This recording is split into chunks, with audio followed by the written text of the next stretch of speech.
Good morning all of you my dear friends. मैं निखिल स्वागत करता हूँ आपका अपने चैनल अड्डा 25 पर। दोस्तों, आज मैं आपके लिए साइंस की वीडियो लेकर आया हूँ जो यूनिट्स एंड मेजरमेंट्स यानी इकाइयाँ और मापन से संबंधित है। दोस्तों, यह वीडियो आपके लिए बहुत खास होने वाला है। इस वीडियो में मैं आपको सदिश एवं अदिश राशि यानी वेक्टर क्वांटिटी और स्केलर क्वांटिटी के बारे में भी बताऊंगा। साथ ही साथ इस वीडियो में मैं आपको मूल राशियाँ यानी फंडामेंटल यूनिट्स और पूरक मात्रक यानी कि सप्लीमेंट्री यूनिट्स के बारे में बताऊंगा।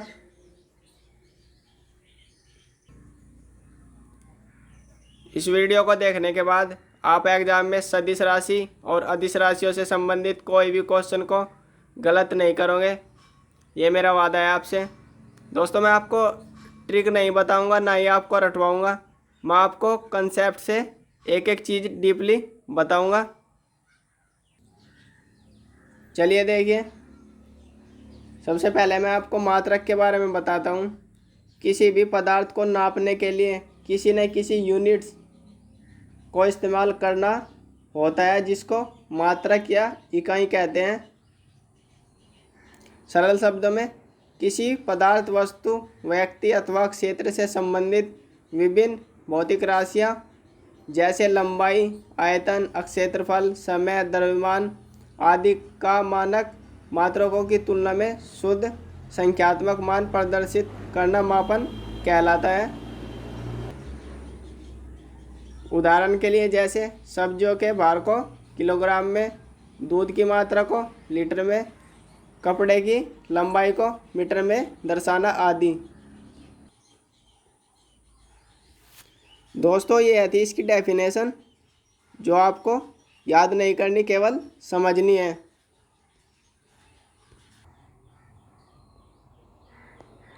दोस्तों, देख लेते हैं मापन पद्धति के बारे में। मापन पद्धति 4 प्रकार की होती है। देखिए,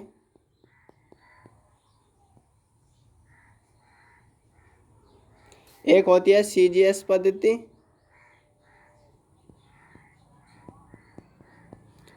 और दूसरी होती है FPS पद्धति, और तीसरी होती है MKS पद्धति, और चौथी होती है SI पद्धति।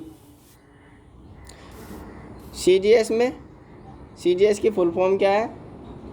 Centimetre gram second system. और FPS की फुट पाउंड सेकंड सिस्टम। और MKS की full form metre kilogram second system. और SI की सिस्टम इंटरनेशनल।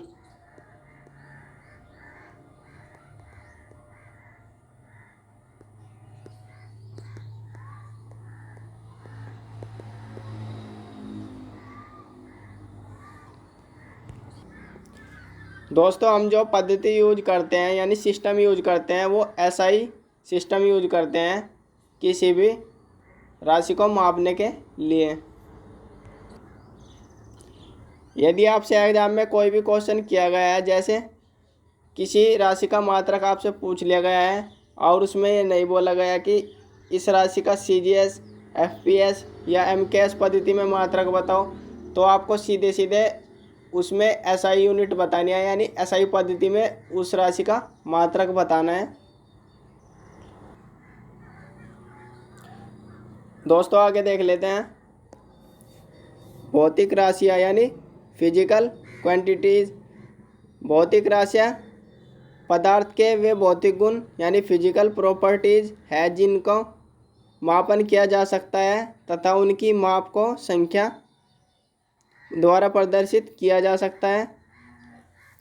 भौतिक राशियों को दिशा, परिमाण व मात्रक के आधार पर निम्न रूपों में वर्गीकृत किया गया है। देखते हैं भौतिक राशियों का वर्गीकरण यानी क्लासिफिकेशन ऑफ फिजिकल क्वांटिटीज़। इनको 2 वर्गों में विभाजित किया गया है। नंबर 1 दिशा व परिमाण के आधार पर, और नंबर 2 मात्रक या मापन के आधार पर। दोस्तों, दिशा एवं परिमाण के आधार पर 2 प्रकार का होता है, अदिश राशियाँ और सदिश राशियाँ, और मापन या मात्रक के आधार पर मूल राशियाँ जिन्हें फंडामेंटल यूनिट्स कहते हैं, व्युत्पन्न मात्रक या राशियाँ, और पूरक राशियाँ। दोस्तों मैं आपको सबसे पहले सदिश और अदिश राशि के बारे में बताऊंगा, तो देखिए ध्यान से।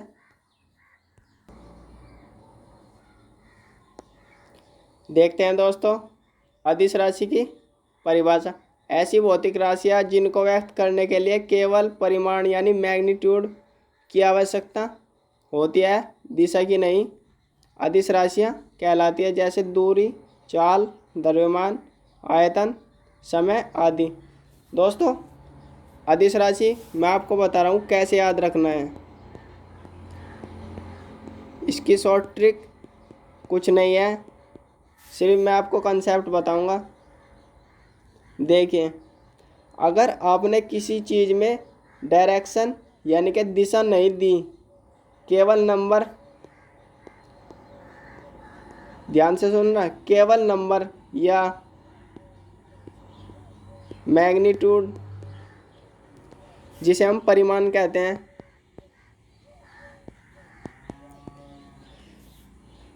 दिया है, तो वह अदिश राशि होगी। यानी कि किसी राशि में अगर आपने संख्या नहीं दर्शाई है, संख्या दर्शाई है या परिमाण दर्शाया है, केवल दिशा नहीं बताई गई, तो दोस्तों वह राशि अदिश राशि होगी।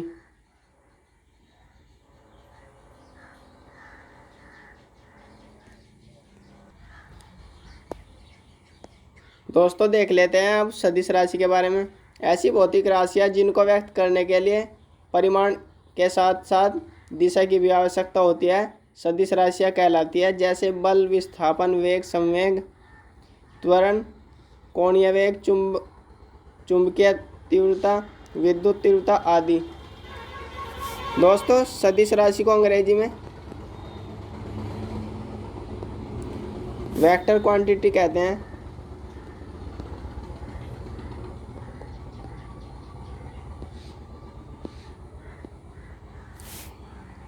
इसका हमने वी ले लिया दोस्तों। वी दो एरो से बनाए, एक इस एरो से और एक इस एरो से। तो इसमें एक एरो का मतलब हम समझते हैं दिशा है और दूसरे एरो का मतलब परिमाण है। देखिए दोस्तों समझिए, अगर हमने किसी चीज़ को नंबर में यानी मैग्नीट्यूड या नंबर में रिप्रेजेंट कर दिया है और साथ ही साथ उसमें दिशा भी बता दी है, तो वह राशि सदिश राशि कहलाएगी।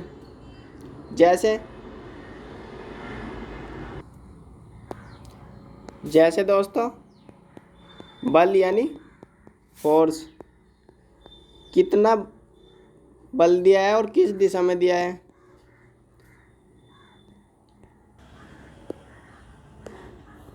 दोस्तों मैं आपको एक एग्जाम्पल से सदिश और अदिश राशि के बारे में समझाता हूँ।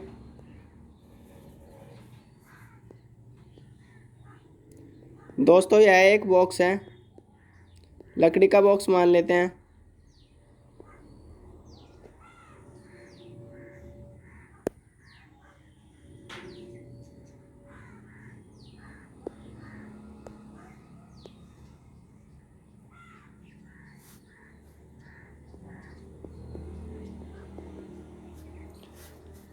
जिसका वजन 6 किलोग्राम है।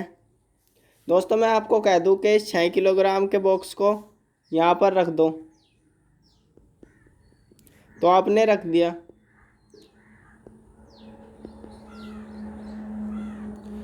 दोस्तों इसमें बताना है आपको, यह जो बॉक्स है हमने एक स्थान से दूसरे स्थान पर रखा। इस राशि को आप सदिश राशि कहेंगे या अदिश राशि कहेंगे? दोस्तों मैं आपको बता दूं, यह एक अदिश राशि कहलाएगी। क्योंकि इसमें हमने ये तो कह दिया कि इस बॉक्स को यहाँ से उठाकर यहाँ रख दो, इसमें कोई दिशा नहीं दी, ना तो एक ऊपर रख दो, नीचे रख दो, या कोई किसी भी प्रकार से इसमें दिशा नहीं बताई गई है, तो यह एक अदिश राशि कहलाएगी। दूसरे एग्जाम्पल से समझते हैं।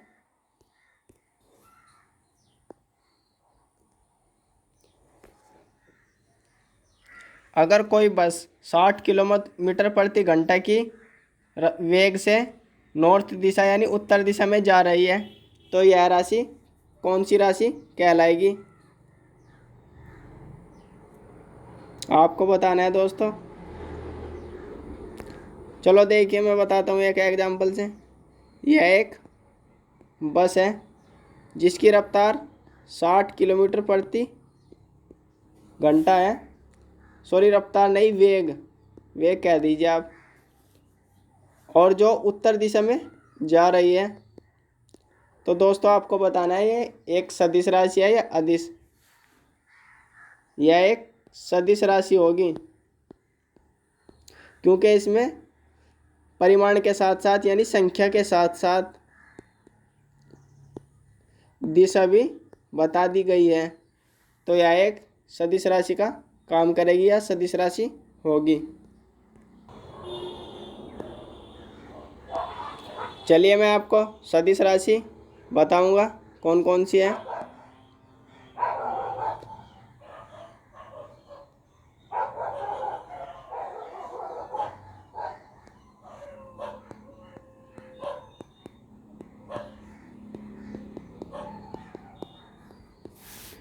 इनको अंग्रेजी में वेक्टर स्केल कहते हैं।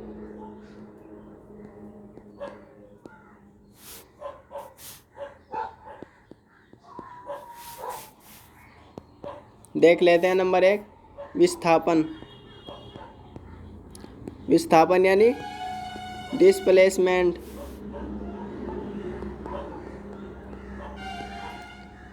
दोस्तों विस्थापन एक सदिश राशि है। इसको रिप्रेजेंट करने के लिए जैसे विस्थापन कितना हुआ है और किस दिशा में हुआ है, इसमें परिमाण और दिशा दोनों आ गए तो यह एक सदिश राशि हो गई। नंबर 2, त्वरण यानी कि एक्सीलरेशन।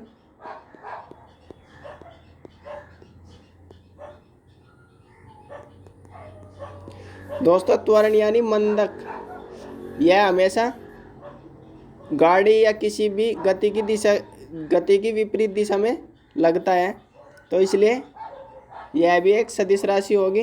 नंबर 3, वेग यानी वेलोसिटी।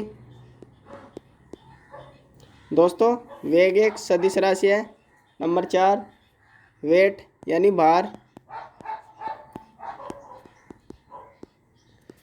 भार एक सदिश राशि है। वो कैसे? इसको ग्रेविटी के हिसाब से मेज़र किया जाता है। जैसे धरती से ऊपर चांद पर जाने पर व्यक्ति का भार कुछ और होता है और दूसरे ग्रहों पर कुछ और होता है। धरती पर विभिन्न विभिन्न स्थान पर जैसे धरती से जाते हैं तो अलग अलग होता है, जबकि द्रव्यमान किसी भी स्थान पर नहीं बदलता, द्रव्यमान वही रहता है जो होता है। तो भार एक सदिश राशि है। देख लेते हैं नंबर 5,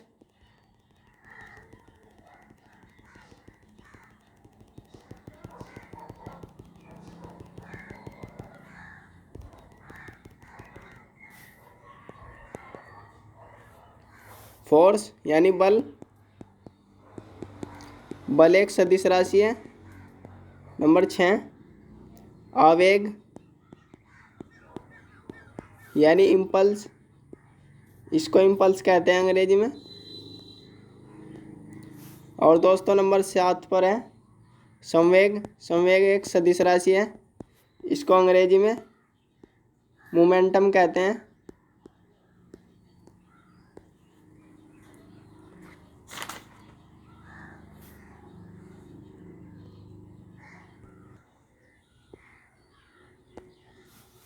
और देख लेते हैं नंबर 8, विद्युत क्षेत्र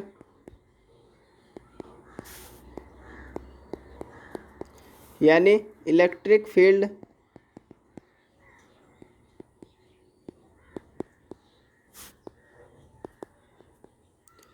विद्युत क्षेत्र एक सदिश राशि है।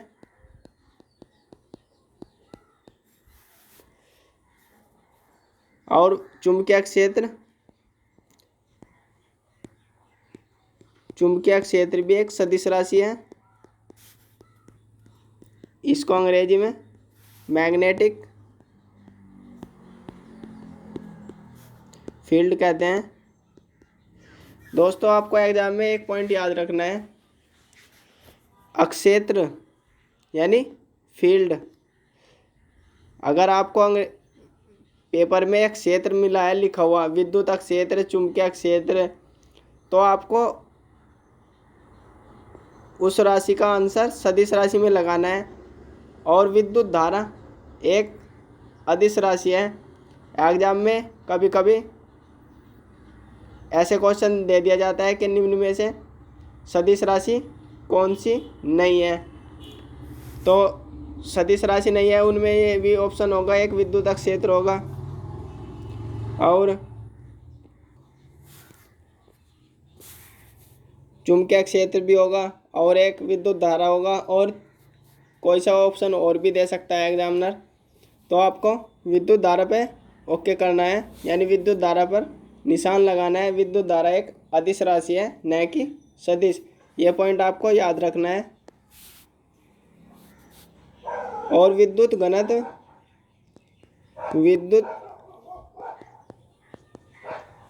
घनत्व यह भी एक सदिश राशि है। इसको अंग्रेजी में करंट डेंसिटी कहते हैं।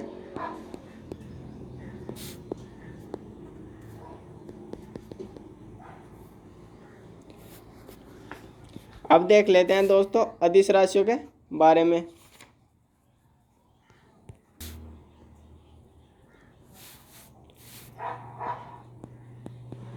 अदिश राशियां यानी स्केलर क्वांटिटी।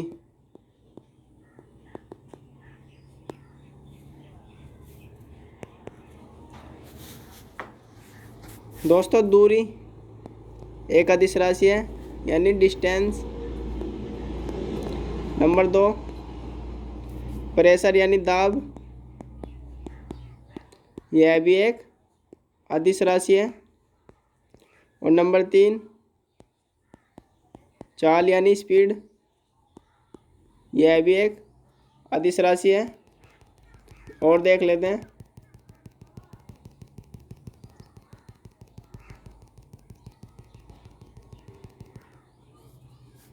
नंबर 4 आयतन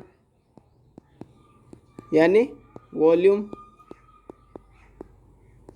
यह भी एक अदिश राशि है। नंबर 5 घनत्व यानी डेंसिटी। दोस्तों बहुत सी जगह आपको ट्रिक में ये बताया गया होगा कि जिसमें वह आ जाता है वह एक सदिश राशि होती है, तो घनत्व में भी तो वह आया हुआ है, फिर ये क्यों सदिश राशि नहीं है।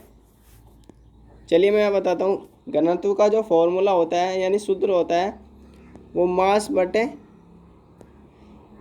वॉल्यूम होता है, यानी द्रव्यमान बटे आयतन। दोस्तों द्रव्यमान एक अदिश राशि है, मैं बता चुका हूँ आपको, और आयतन भी एक अदिश राशि है। तो ये दोनों अदिश राशि हो, इसलिए घनत्व भी एक अदिश राशि होगी।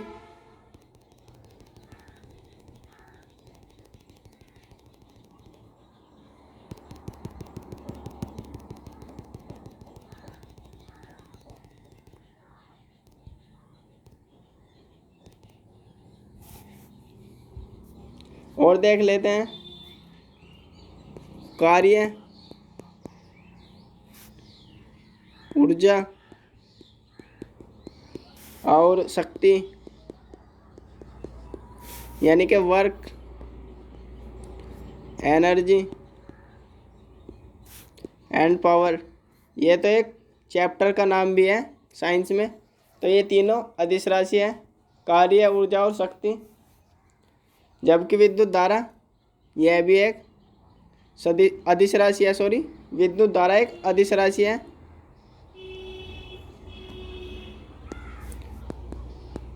विद्युत धारा एक अदिश राशि है। यहीं से आपको क्वेश्चन एग्जाम में बहुत बार देखने को मिलता है, तो ये पॉइंट आपको याद रखना है। आवृत्ति यानी फ्रेक्वेंसी,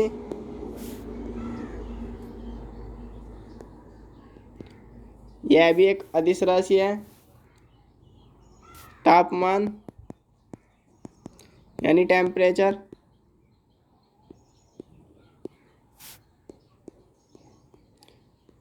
अदिश राशि है। टाइम यानी समय, यह भी एक अदिश राशि है। दोस्तों मेरे हिसाब से अब एग्ज़ाम में आपका कोई भी सदिश और अदिश से क्वेश्चन गलती नहीं होना चाहिए।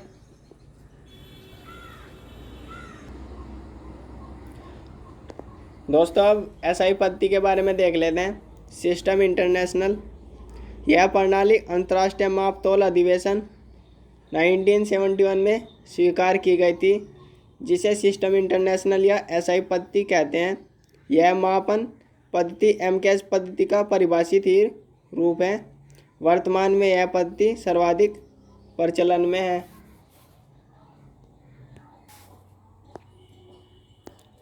अब देखते हैं मूल राशियाँ यानी फंडामेंटल यूनिट्स।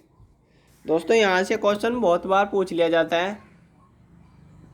जाता है कि निम्न में से मूल राशि कौन सी नहीं है। 4 ऑप्शन आपको दिए होंगे, उनमें से 3 ऐसी राशियाँ दी होगी जो मूल राशियाँ है, और या फिर ऐसे क्वेश्चन पूछ लिया जाएगा कि निम्न में से कौन सी मूल राशि है। तो दोस्तों आपको ध्यान रखना है, कैसे भी क्वेश्चन आ जाए, अब मैं आपको बता रहा हूँ कैसे आपको एग्ज़ाम में क्वेश्चन को सॉल्व करना है। देखिए ध्यान से।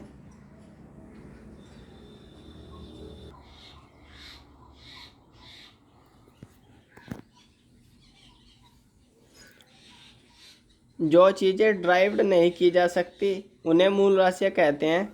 यानी कि ड्राइव्ड का मतलब है जिन राशियों के खुद के अपने मात्रक नहीं होते वे मूल राशियाँ कहलाती है। जैसे लंबाई का कोई अपना खुद का फॉर्मूला नहीं है दोस्तों, जबकि क्षेत्रफल यानी एरिया का फॉर्मूला है जो L गुना B यानी लंबाई गुना चौड़ाई होता है। इसलिए क्षेत्रफल को मूल राशियों की श्रेणी में नहीं रखा गया है। सीधे आपको एक बात मैं बता दूं, आपको ये याद रखना है, यदि किसी राशि का खुद का फॉर्मूला नहीं होगा तो वो मूल राशि कहलाएगी। अभी आप सोच रहे होंगे समय का तो फॉर्मूला होता है। समय का फॉर्मूला मैथ में होता है, साइंस में कोई फॉर्मूला नहीं होता, इसलिए इसको मूल राशि यानी फंडामेंटल यूनिट्स की श्रेणी में रखा गया है। ठीक है, तो चलिए समझते हैं। नंबर 1 लंबाई एक मूल राशि है। द्रव्यमान, समय, विद्युत धारा, ताप, पदार्थ की मात्रा और ज्योति तीव्रता, ये सातों के सातों मूल राशि है।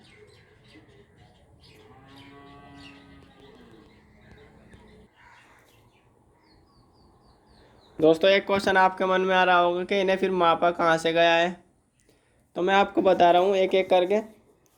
लंबाई यानी मीटर, इसको प्रकाश की गति के हिसाब से मापा गया है, जिसकी गति 3 × 10⁸ मीटर प्रति सेकंड होती है।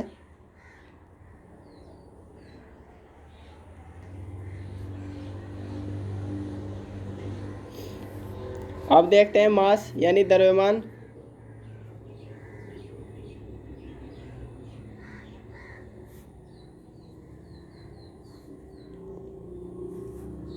इसको प्लेटिनम और इरेडियम कंटेनर जो है उसको उसके टोटल जो द्रव्यमान आता है उसके हिसाब से मापा गया है। देख लेते हैं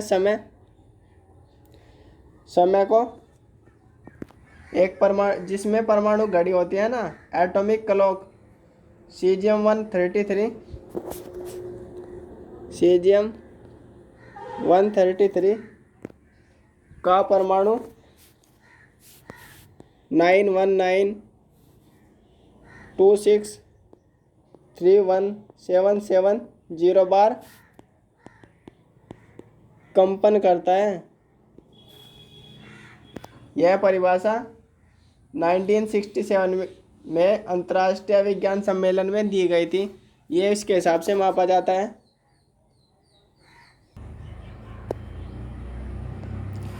विद्युत धारा को एम्पियर के हिसाब से और ताप यानी तापमान 0 डिग्री टेम्परेचर 273.16 यह ट्रिपल पॉइंट यानी त्रिक बिंदु होता है जहाँ पर सॉलिड लिक्विड गैस तीनों चीज़ें एक साथ एग्जिस्ट कर सकती है। इसके हिसाब से मापा गया है।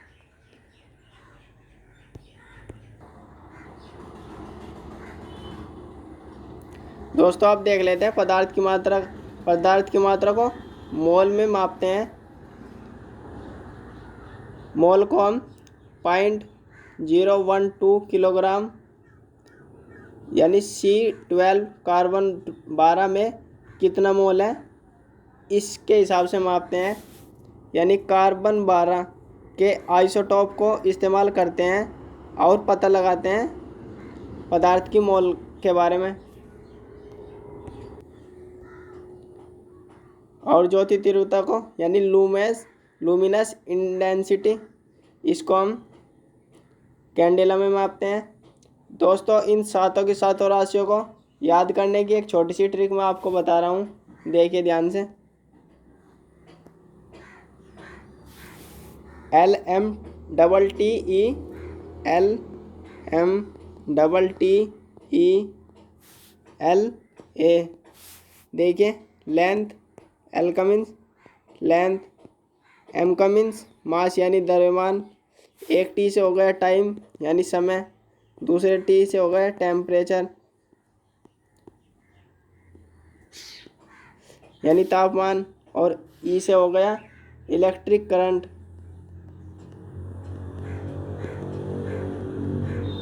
यानी विद्युत धारा, और एक L से हो गया लूमिनस इंटेंसिटी।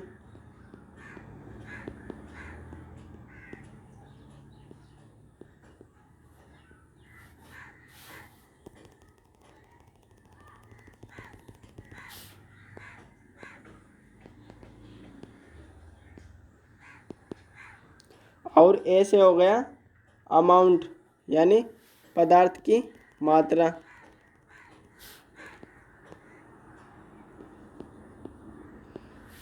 तो दोस्तों इस तरह से आपको मूल राशियाँ यानी फंडामेंटल यूनिट्स याद रखने हैं।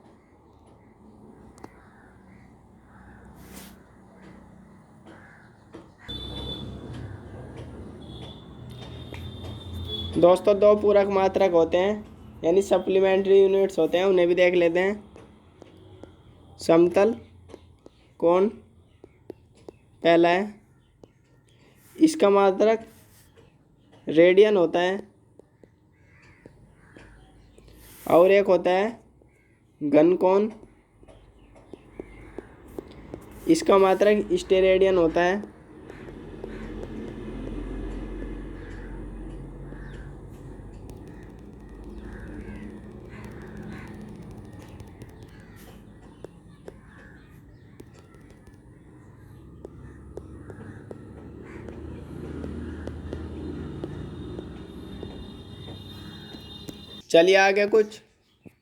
चलिए दोस्तों आगे कुछ इम्पोर्टेंट फैक्ट्स देख लेते हैं। प्रकाश वर्ष यानी लाइट ईयर प्रकाश द्वारा निर्वात में एक वर्ष में तय की गई कुल दूरी एक प्रकाश वर्ष कहलाती है। एक प्रकाश वर्ष बराबर होता है 9.467 इंटू 10⁻15 मीटर। दोस्तों यहाँ से सीधे क्वेश्चन आ जाता है, तो ये पॉइंट आपको याद रखना है। खगोलीय इकाई यानी एस्ट्रोनॉमिकल यूनिट्स AU में डिनोट करते हैं इसको। यह भी दूरी का मात्रक है। पृथ्वी और सूर्य के बीच की माध्य दूरी खगोलीय इकाई कहलाती है। एक AU यानी एस्ट्रोनॉमिकल यूनिट बराबर होता है 1.496 इंटू 10⁻11 मीटर। चलिए आगे देख लेते हैं दोस्तों। पारसेक पारसेक दूरी का सबसे बड़ा मात्रक या इकाई होती है। 1 पारसेक बराबर 3.26 यानी 3.26 प्रकाश वर्ष होता है। 1 पारसेक बराबर होता है 3.26 इंटू 10⁻16 मीटर।